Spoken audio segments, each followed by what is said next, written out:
عالم اسلام اور وطن عزیز کے تمام تر مسلم بھائیوں کو دل کی پوری گہرائی سے عید کی مبارکباد پیش کرتا ہوں کہ اللہ تبارک تعالیٰ نے ہمیں اور آپ کو رمضان المبارک کا مہینہ نصیب کیا، اس کے روزے رکھنے اور نوافل کے اہتمام کرنے کی توفیق بخشی۔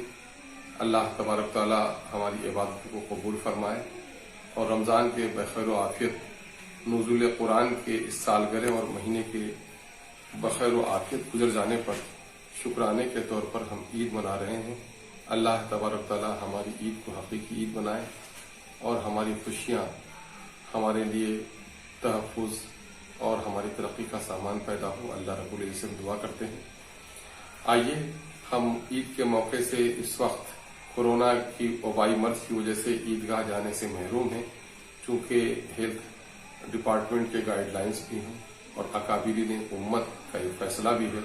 اس کا احترام ہم سب پر کرنا واجب ہے۔ دل محسوس رہے ہوں گے آپ کہ عیدگاہ میں جا کر ہمیں ایک دوسرے سے گلے نہیں مل رہے ہیں، لیکن خوشیاں منانے کا طریقہ صحیح یہ ہے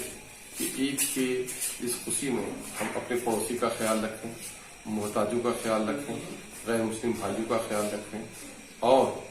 امت مسلمہ کا کوئی فرد عید کے دن محرومی سے دوچار نہ ہو، اس کا خیال رکھنا دراصل اصل عید یہی ہے۔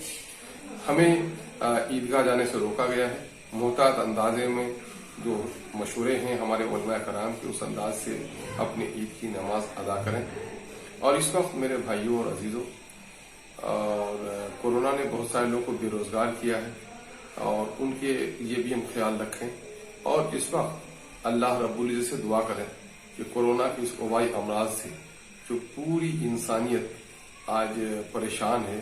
اللہ ہم کو نجات عطا فرمائے۔ اس وقت جب کہ عید کی خوشیاں ہم منا رہے ہیں، امن و اطمینان کے ساتھ اپنی بستیوں میں، اپنے گاؤں، اپنے شہر میں ہیں، اس وقت ہمارا ایک ایمانی رشتہ جو فلسطین کے لوگوں سے ہے، ان کے حالت زار نے ہمیں بڑا تڑپا کے رکھ دیا ہے۔ یہ غاصب یہودی قوم جو کبھی جرمن میں ہٹلر کا نشانہ بنی اپنی شرارت کی وجہ سے، یورپ میں در بدری کی ٹھوکر کھاتی رہی، سودی نظام جن کا کاروبار رہا اور معیشت کو تباہ و برباد کرنے کی سازش رچی اور گویا کہ اپنے اکنامک نظام پر قبضہ کے ذریعے سے بہت ساری ممالک کو اپنی مٹھی میں لے لیا ہے اور آج بڑی بڑی طاقتیں اس کے سامنے میں گویا سرنگوں ہو گئی ہیں۔ افسوس کہ اس ظالم قوت سے لڑنے کے لیے ہمارے صفوں میں اب تک اتحاد پیدا نہیں ہوا۔ رومن امپائر کے زمانے میں یہ ہر جگہ ذلیل و خوار ہوتے تھے، اپنی انہی بری خصلتوں اور انسان دشمنی فطرت کی بنیاد پر اور معیشت کے ذریعے سے لوگوں کا استحصال کرنے کی بنیاد پر یہ مٹھی بھر جماعت نے جب یورپ کے لوگوں کو پریشان کیا تو یورپ کے لوگوں نے اپنی شہری آبادی سے اس کو باہر رہنے پر مجبور کر دیا اور گھیٹوں بنا کر ان کو کھا گیا اور یہ ہر جگہ ذلیل و خوار ہوتے رہے۔ لیکن سلطنت عثمانیہ کے زوال کے بعد برٹش امپائر کی سازش کے تحت اور مسلم حکمرانوں کی نادانی کے تحت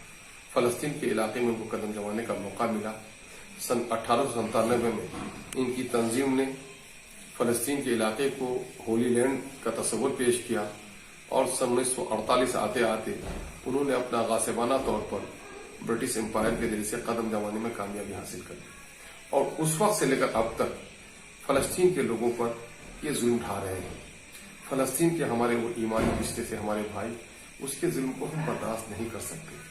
فلسطین پر جو ظلم زیادتی ابھی حالیہ دنوں میں کی روشنی، مسجد اقصی میں بھی ربر کی گولیاں چلائی گئیں، نماز کی حالت میں گیس کے گولے چھوڑے گئے اور تقریباً 70 سے زیادہ لوگوں کو نشانہ بنایا گیا۔ اس میں معصوم بچے بھی تھے، حاملہ عورتیں بھی، بوڑھے بزرگوں کو بھی، حتیٰ کہ ہاسپٹل کو بھی انہوں نے نشانہ بنا لیا۔ آپ کو معلوم ہے کہ فلسطین پر قدم جمانے کے بعد یہودی اسرائیل کے لوگوں نے فلسطین کے لوگوں کا انخلا وہاں سے باہر نکالنا شروع کر دیا ہے اور اس پر قبضہ کرنے کے لیے کورٹ کا بھی سہارا لیا ہے اور بنی بنی عمارتیں آبائی طور پر جو لوگ بسے ہوئے ہیں ان کے گھروں کو خالی کرنے کی پوری سازش اپنی کامیاب کی اور کورٹ کے ذریعے سے ان کو انخلا کر رہے ہیں اور اسی کے تحت 2 مئی کو کورٹ کی تاریخ تھی اور اس میں لوگ مشورہ کرنے کے لیے بیٹھے تھے اور یہودیوں نے نہ صرف اس پر ظلم کیا بلکہ یہودی پولیس نے بھی اس ظلم کا ساتھ دیا اور ہمارے 70 لوگوں کو شہید کر دیا گیا۔ اور ایسے وقت میں عالم اسلام کی چپی اور خاموشی، انسانی قدروں کی پامالی کے خلاف بات کرنے والی تنظیمیں کیوں چھپ بیٹھی ہیں؟ ایسے وقت میں ہمیں اٹھنا چاہیے، ظلم کے خلاف آواز اٹھانا چاہیے. یہ ہمارا فریضہ ہے، یہ ہمارا انسانی فریضہ ہے، یہ ہمارا ایمانی فریضہ ہے، یہ ہمارا اخلاقی فریضہ ہے. اور بالخصوص وطن عزیز بھارت کا فلسطینیوں کے ساتھ بڑا دوستانہ رشتہ رہا ہے، اور اپنا دیش جو کہا جاتا ہے کہ عدم تشدد اہنسا کا دیش رہا ہے، اور ہنسا کو دیکھا جا رہا ہے، ٹھنڈے پیٹوں اس کو برداشت کیا جا رہا ہے. میں بھارت کے وزیر اعظم سے بھی گزارش کروں گا، بھارت کے ذمہ داروں سے بھی گزارش کروں گا، اصحاب قلم سے گزارش کرتا ہوں، اس ظلم کے خلاف اٹھیے.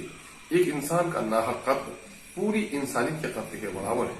اور جہاں ظلم اور انصاف کی لڑائی ہو تو انصاف کا ساتھ دینا، مظلوم کا ساتھ دینا ہر اچھے شریف انسان کا فریضہ ہے. اور جو لوگ ظالم کا ساتھ براہ راست نہ دے کر اس کے ظلم کو دیکھ کر چپ رہیں، وہ بھی کہیں نہ کہیں ظالم کے ساتھ ہیں. آئیے اللہ رب العزت سے ہم دعائیں مانگے کہ اللہ تبارک تعالیٰ ہم کو حقیقی عید نصیب عطا فرمائے، اس کی خوشیاں نصیب عطا فرمائے. کورونا کی اس وبائی مرض سے اللہ پورے عالم انسانیت کو، تمام تر انسانوں کو پناہ عطا فرمائے، اور فلسطین کے اس مظلوم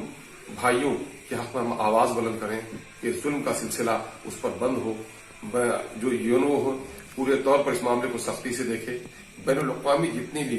انسانی حقوق کی تنظیمیں ہیں ان کو اٹھ کھڑا ہونے کا یہ وقت ہے. اس فریضے کو ادا کرنا ہماری بنیادی ذمہ داری ہے، اس کو ادا کرنا چاہیے. اسی دعا کے ساتھ پھر ایک بار